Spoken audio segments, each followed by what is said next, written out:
Welcome back to Persona Q2 New Cinema Labyrinth. Last time we finished up 2 special screenings and gained some more unison attacks. We can also make some new stuff with Theodore here. Oh yeah, the purifying recipe. Purifying water, purifying salt. I'm pretty sure those are just Dekaja and Dekunda in item form.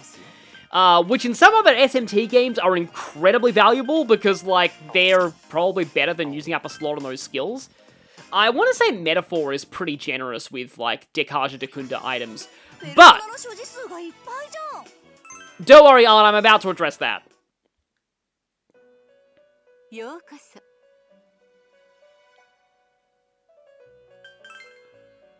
Wait, hang on. Oh, right, this is our first time getting one of these. Yeah, like, I should have had one of these way earlier. They can drop from FOEs, and I never got lucky against the Buster Girl.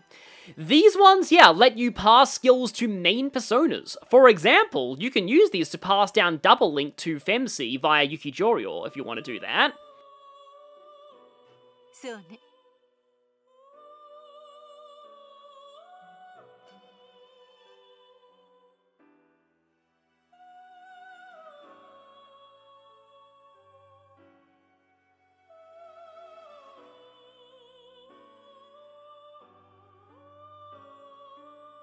She learns all of the other Link passives, but not Double Link, so interesting. Maybe I can do that. Yeah. Yeah, you may get one when you defeat an FOE. May. Yeah, I should have got that tutorial way earlier, but oh well. Oh, we are at level 40 wild level too. Okay, Eternal Melody is the non-unique version of Risei's Encore. Do I really want to have to buy back Sleipnir for this, though? Because if I do this, I can potentially pass down a lot of Navigator skills. I probably have enough to buy back Sleipnir. I just registered him too. Well, this gives me all 3 orb skills. Okay, out of Dantalion, I can get this, although I would really like to have Scorching Blast too. But Bind Arts. And I don't really have Bind Arts Disarm on a lot of things. I can get you out of just junk. And I don't have Zionga on many sub-personas, so I'll take that. Rakshasa, Vivian. Kuhulan is the earlier source of power charge, but he doesn't get it until level 45. Also important to note, Links don't get buffed by power charge except for the basic physical one, which isn't that good anyway. Okay, Bound Art, Rakunda, Salome's Kiss. I'm kind of just using you as a repository for skills that I want to pass down to other things. I didn't register Vivian because she hadn't learned anything new, but she also had gained a lot of experience, but that's probably fine.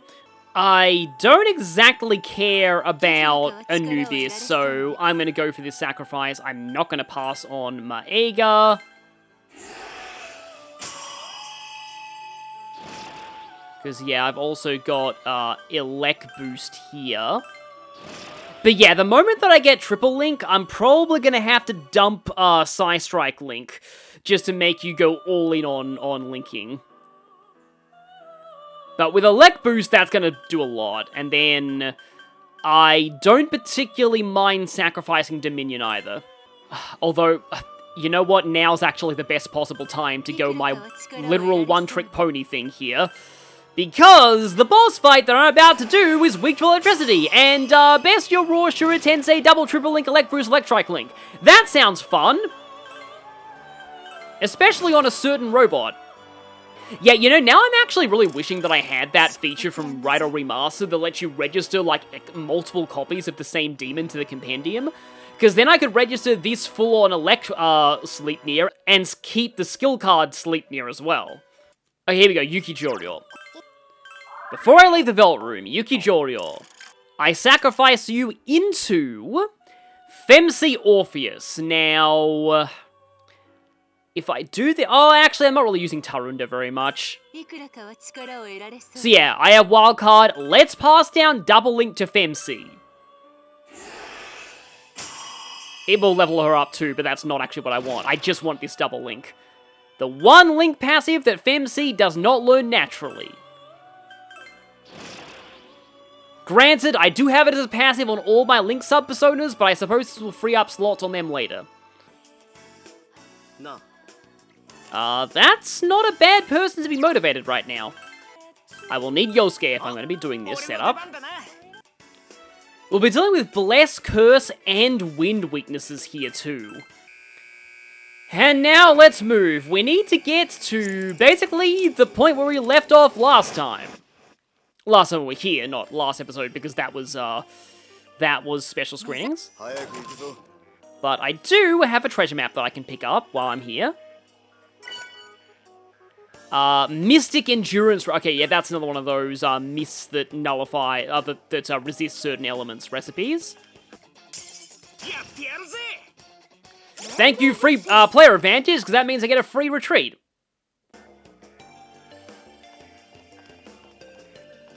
I'm actually not sure what the exact math around player advantage is in this game. It probably has to do with your agility and luck, probably. But okay, now we have here. Yeah, they specifically warn you that we're going to be going up against the Over-SEARED robot if we go through this door. We've already done that, but that's just there, you know, in case you stumble upon this without realizing there's a boss fight on the other side. Also, yeah, the spotter FOEs are now blue, which is going to be useful to us because... Oh yeah, I love how this room looks different. But yeah, the spotter FOEs are blue now, which is good because we'll be fighting one of them alongside this guy.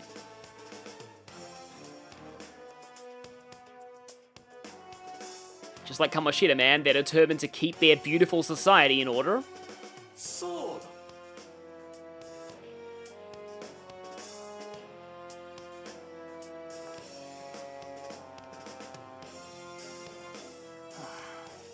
We'll just move that out of the way so we can actually see this room on the map.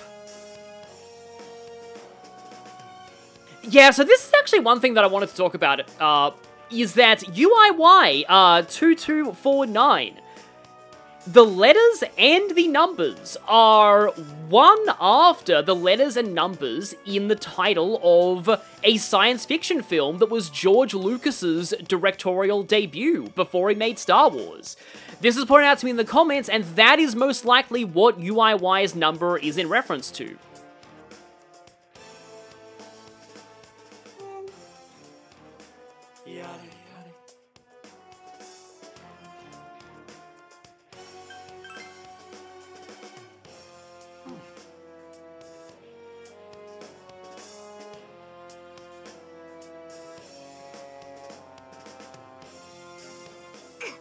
I mean, that logic only makes sense when robots are completely non-sapient, but since this is a sci-fi film where they are, yeah, Starsat iffy implications.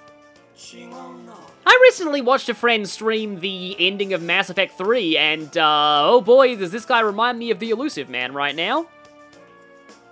And I still cannot believe there are actually videos out there that are like, the Elusive Man was right. Did you not play Mass Effect at all? Anyway. It's like some of the other people I was watching the stream with were kind of like, they feel like the Elusive Man actually hits harder now with, like, the rise of AI, and, like, big tech companies, and the fact that he's willing to, like, think, oh no, the Reapers will improve humanity, trust me. Even if, like, we get a little bit taken over in terms of our free will, it's all fine, because humanity something, you know. Like, yeah, like, it does, I don't think it was intended to be a commentary on that, but it does hit very different, when we live in a society of AI and really powerful tech companies.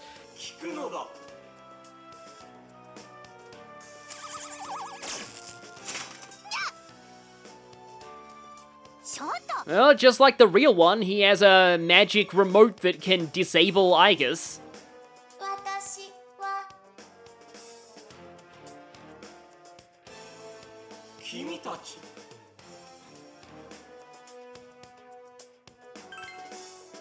Yeah, in a way, this guy is the world's standards.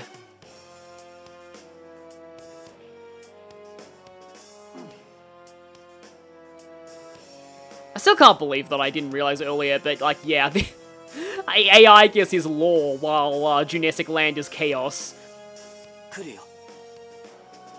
I feel like Makoto Yuki hasn't shown up in the story very much, but he showed up there just to say one line.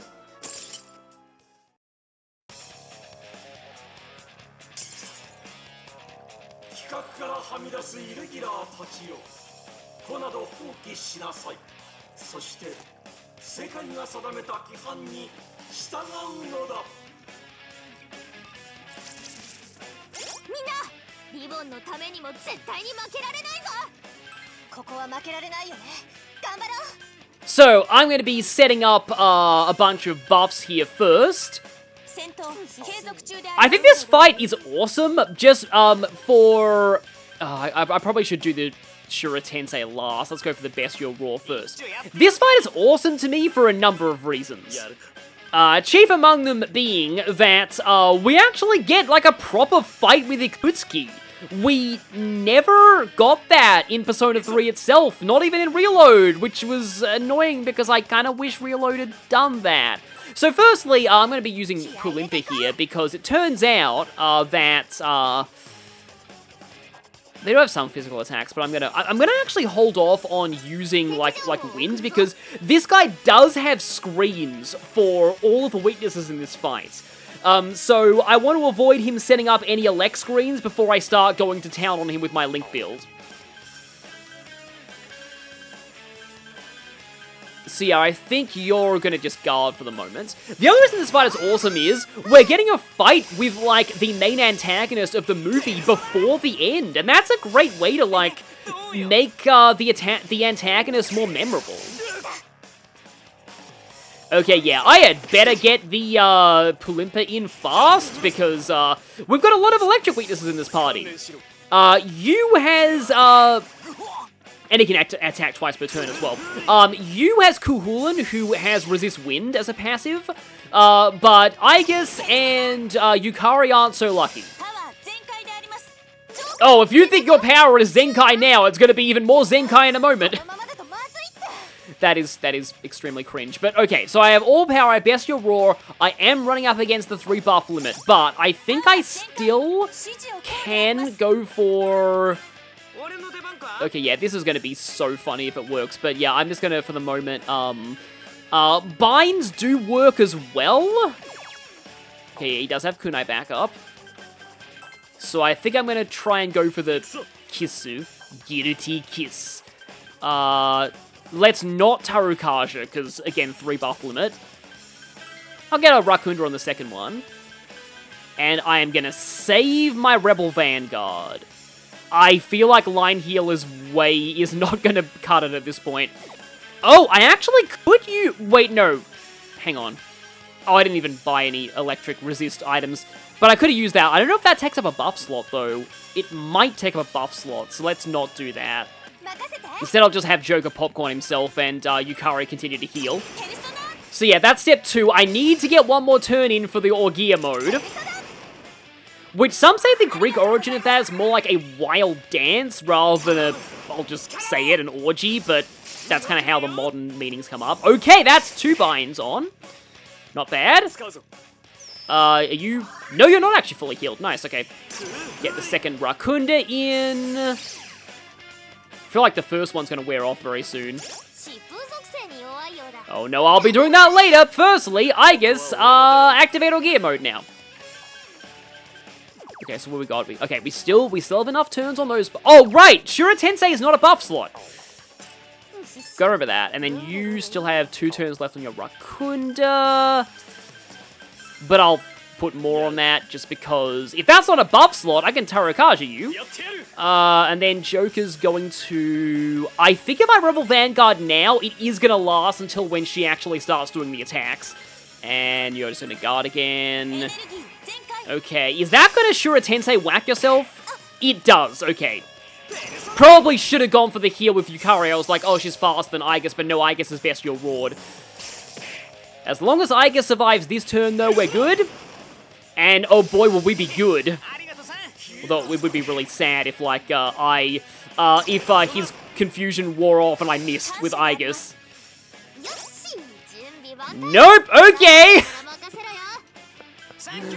Oh boy. I'm not going to use mini recovery because that's going to result in, I only have one more turn of, like, bestial or something. And this is where reset would be really useful, but I guess I can extend the Orb of Power. However, oh, Overseer, I've got a surprise for you! Ha ha ha ha ha! Oh, he's actually not weak to wind, he's only weak to electricity, but oh well. I should mention, you only need to take down, the Overseer. Oh, I erased Rebel Vanguard on Aegis because of the, yeah, it's probably fine. Because of the 3 buff limit. You know, I'm not entirely opposed to doing that. That actually does do more damage the more binds you end up dispelling. He will continuously summon more of these spotters. So it really doesn't matter if you kill them. It's all about taking... Oh my god. That was just the initial hit, and then watch this. I feel kind of bad for this, but also not. By the way, we're not going to be able to do this in the full-on boss fight of this dungeon, so enjoy this while you still can. The actual boss fight has gimmicks to it. Yeah, the spotter immediately goes down.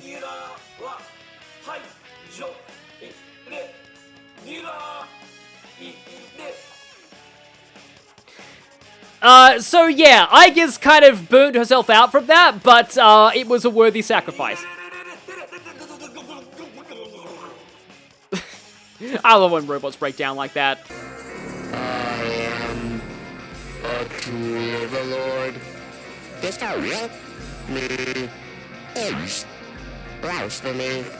Joy, die,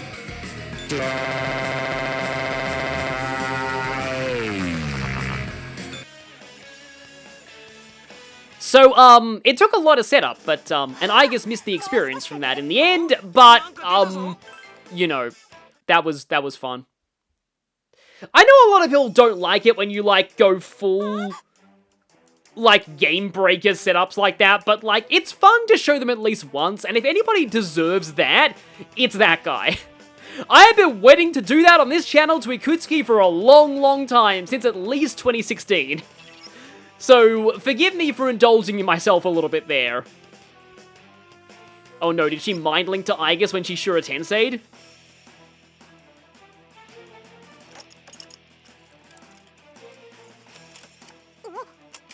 Hopefully she doesn't have a good evil switch back there that we don't accidentally trip.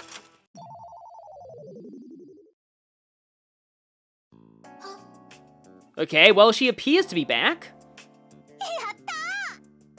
Same can't be said for our Aegis, though. She is very much broken thanks to Shura Tensei, in more ways than one. So apparently, like, there's a setup that involves, like, one-shotting a lot of the super bosses, involving, like, P3 male protagonist, and, like, Cosmic Flare. And it results in him, like, KOing himself at the end of the fight. But it's kind of worth it.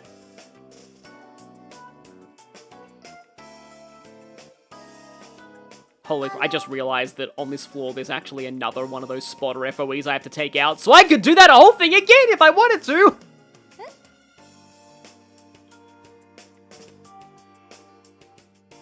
Yes, well, I mean, I've been shedding those lately, but from laughter from how broken Aegis is. Yes, sometimes they cry when they're laughing, like me in Sonic 06. I actually streamed Sonic 06 this year, and in that stream, I cried from laughter.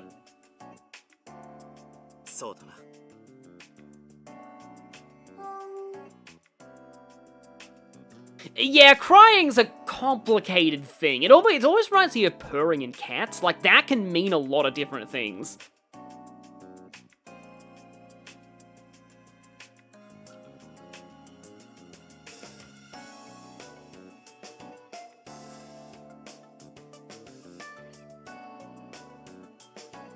Aha! You have felt anger for the first time. You are becoming one of us.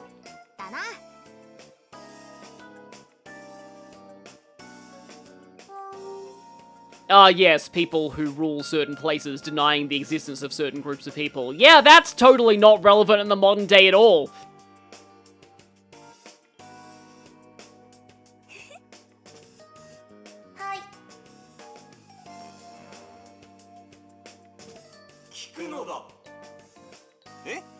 And sadly, what we destroyed was just one of his many bodies.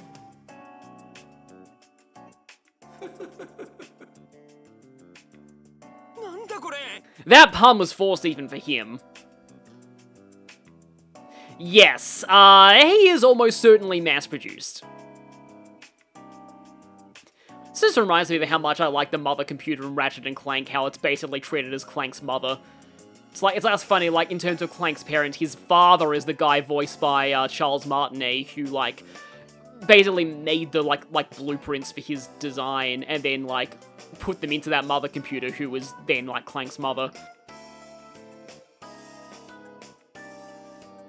It's also implied that, like, Clank's quote-unquote mother intentionally made him defective so that he would, you know, stop Chairman Drek. But anyway, that's a totally different game series.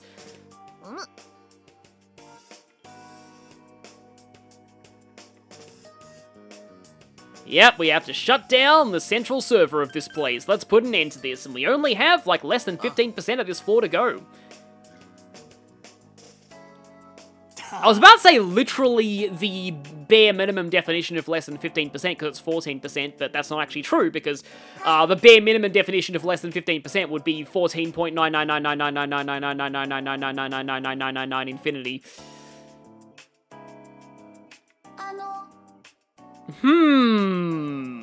I wonder if that earlier conversation we had about her having an Orgia mode was foreshadowing. I wonder if she's getting inspired by what we just did. See, it totally wasn't because I wanted to indulge in a broken build. It was also plot relevant why I did that in that fight. Oi.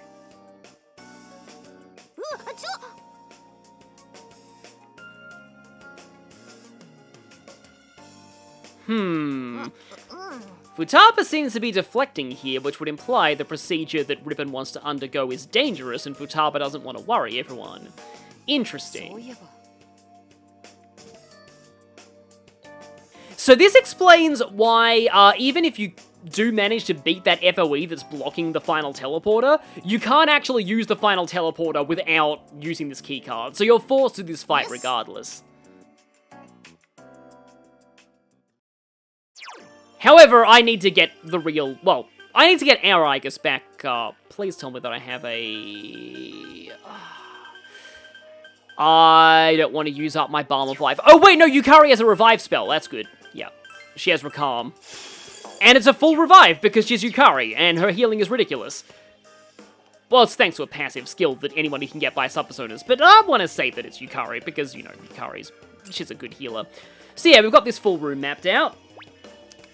Just one tiny little thing to go.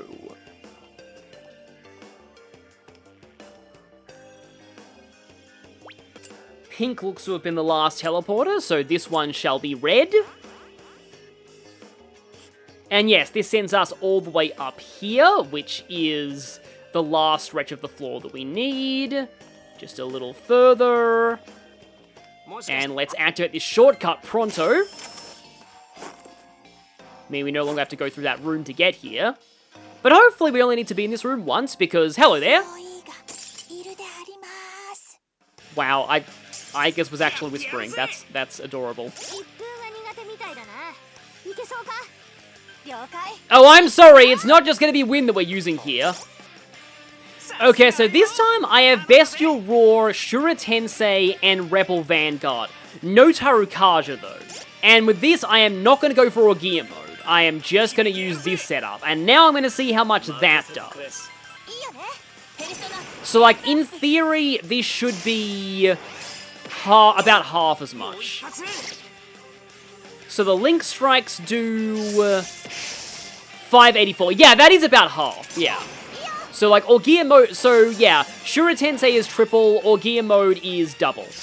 And Bestial Roar is on, like, 10%. Like, that's not a really big buff, but the Striking First is really nice for somebody normally as slow as Igus. But yeah, it's mostly once Shura Tensei and, once Shura Tensei is combined with Orgia mode that you get the ridiculous, Lee brokenness. So with that, we can jump through here, and now we can just head straight down the middle here. Ignore かなり you. 近いぞ注意な And this is that special door that requires the keycard, like I said. The keycard is mostly there to make sure that if you brute force through the FOE, you can't just finish this floor early. And that leads to one last teleporter.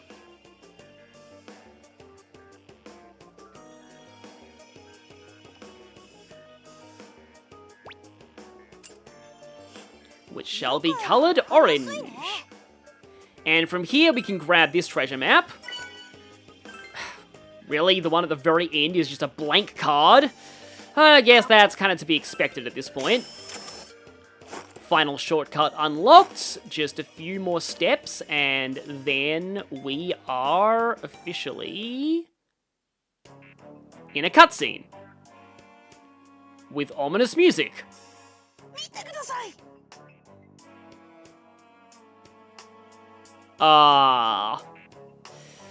Yeah, this is giving me flashbacks to the end of Okumura's palace.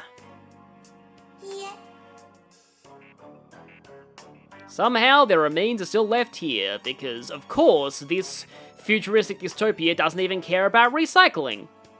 はい Like, you'd expect there's no real reason they'd keep these remains around. I mean, maybe to make an example of them, but like, yeah. You wouldn't think that AI knows how to do that, but I mean, in this world, it probably does. And if we're not careful, it will know how to do that in the real world, too. うー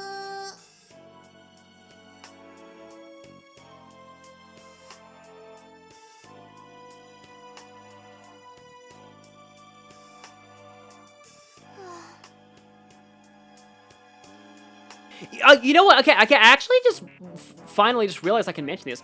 I actually watched, like, as if by, like, Providence or something, AI, artificial intelligence, was on TV recently, and I actually watched it. And I didn't realize it was by Steven Spielberg.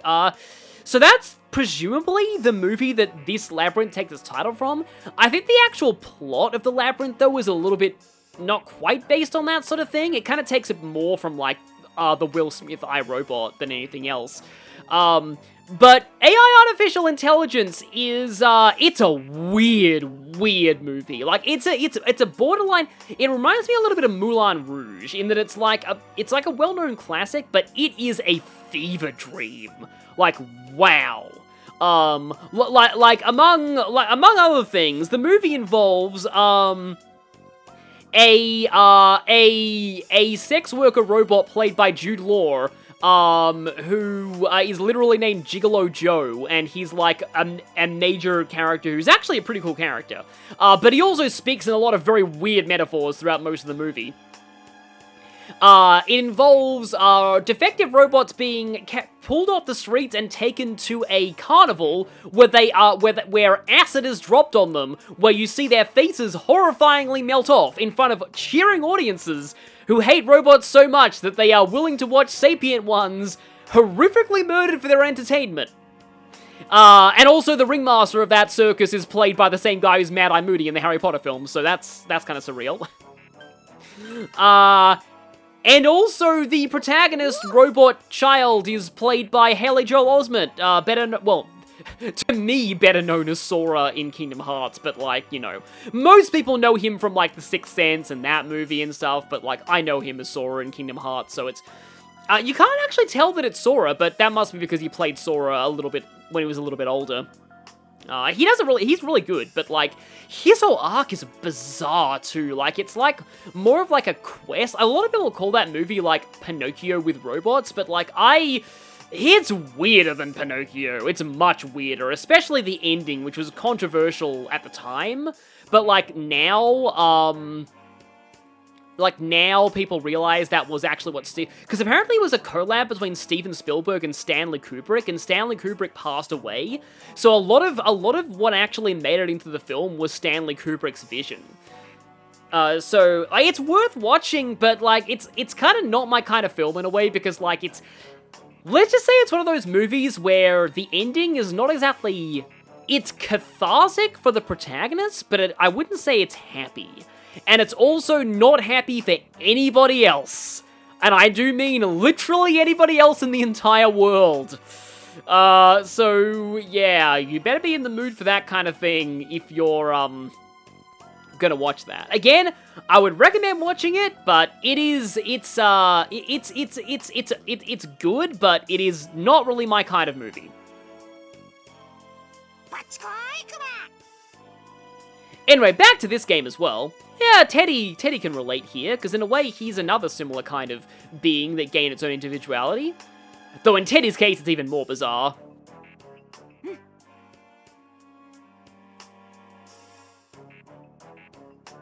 Well, then again, what every individual person considers normal is different.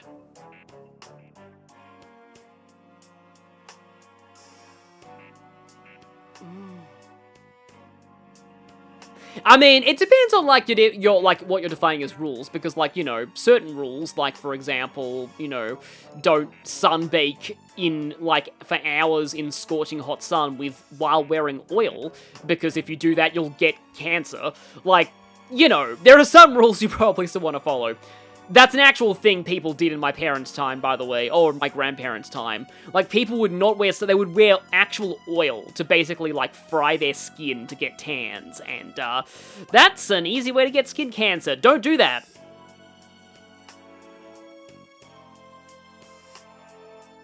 Also, you know, rules like don't touch electrical sockets while you have wet hands. Don't drink cyanide, like, you know.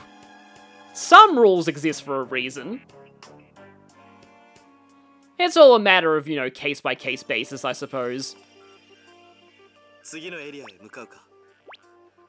here we have the way to the next floor, and here we have Chizudekita! And this is another case where a go became more will make it easier for me to access the, the map chest. Also resets the enemy counter. That's cool. And so, final chest get, and we get the Ronin pin. Damage one foe, low chance of instant kill. Given how high instant death resistance is in a lot of things. Like, this is one of those cases where it's like an technically almighty instant kill, so it's not affected by light and dark resistance, but it is affected by instant kill resistance, and that's high on most things. So, I was thinking, before we proceed onwards, I need to pick up the final few treasure maps. Okay, so we get access to a bunch of things from the plan, and yes, Nuclear Mist and Psi Mist. We also get access to a few more accessories. Plus 3 endurance. Okay, they're just stat boosters. The treasure map here gets us... That's not bad. And this one... Blank card. Wait, no, there's still one here. Infiltration log. Okay, this guy. Oh, I thought so! It is in one of them! Yeah. So, make a note of where I just picked that up. This is extremely important to get before the boss fight of this dungeon. Those are all attack items. I already have some of them just from finding them in special screening chests, but yeah. Yeah, so light fire damage, ice, wind, elec, psi, and nuke. I would recommend buying a whole lot of these. It wouldn't hurt to have a few soul drops. Okay, my inventory's full now. So yes, I need to stress, you want elemental attack items for the boss of this place. And that's what we'll be taking on next time, so see you all then.